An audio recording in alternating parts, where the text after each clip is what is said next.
it was natural that you wanted to become an actor.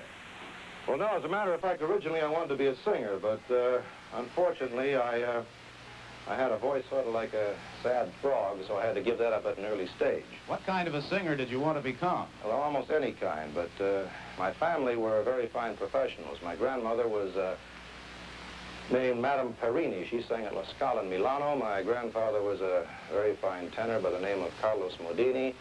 And my uncle was, is, of course, Richard Bonelli, one of the finest baritones alive today. Is your family Italian, Bob? No, as a matter of fact, they're Scotch, Irish, and English. It seems that to be an opera singer in those days, a while back, you had to have an Italian name. And my grandmother's name was Mamie Perry, and she put an "ini" on there and became Perini, and my grandfather's name was Charlie Wood, and he turned it upside down. That became Charlie Mood. He cut off one of the O's and put an "ini" on that, and that became Carlos Modini. And my uncle's name was Richard Bon, and he put an "L" on that, and that became Bonelli. So you see, we're sort of Italians by adoption. Now, I know that Rosemary was a life cover girl and a fashion model before she became an actress. Rosemary, did you and Bob meet while you were working together? Well, not exactly working. We had the same agent. So we met in the office one day. Well, that's kind of... he called up, as a matter of fact, and he said, I've got something that's pretty wonderful over here. And I thought, of course, he meant a script. And I walked in, I saw Rosemary, and I agreed, and I went with her for a couple of years and broke both arms and convinced her she ought to marry me. So. Well, that's a pretty good way. Bob, lucky. now that you're doing an hour-long dramatic show every week, it must be fairly demanding. Rosemary, has your life changed much since Bob started the Untouchables? Entirely. Yes, I never see him anymore. So I have to go to the studio and take dinner to him. And you sort of have to take your fun when you can get it. Rosemary brings me dinner and brings a tablecloth and the candles, and we try to make what little fun we can out of the very little time we have. But of course, we just finished building the house a short time ago, and I never see the kids, I never get home, and it's that part is kind of rough. I'm not too happy about that.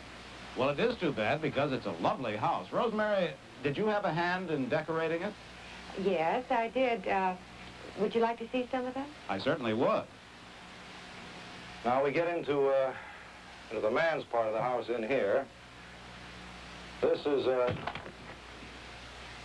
the hi-fi set here, and you can spend many happy hours going crazy here with the tape recorders and all, stereophonic sound. Now this is some of the stuff that I won when I was a kid. Now here we have a gun collection that I'm pretty proud of. In a sense, the house is a little bit selfish, since I don't imagine too many people happen to have offhand 17 shotguns to sort of stick up on the wall, so its resale value may be a little bit dubious.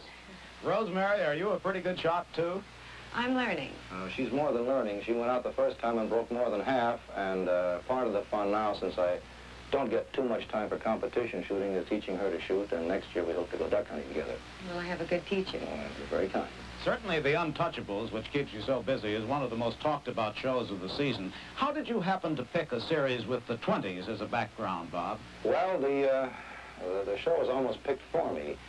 We did an original show, a 2-hour show called The Untouchables, based on Eliot Ness's book, and Oscar Frawley's book, and it had the highest rating of any show that year in drama, and as a consequence, it was decided to be made into a series, and as such, I'm very gratified that it's come off as well as it seems to have, because the audience has taken to it.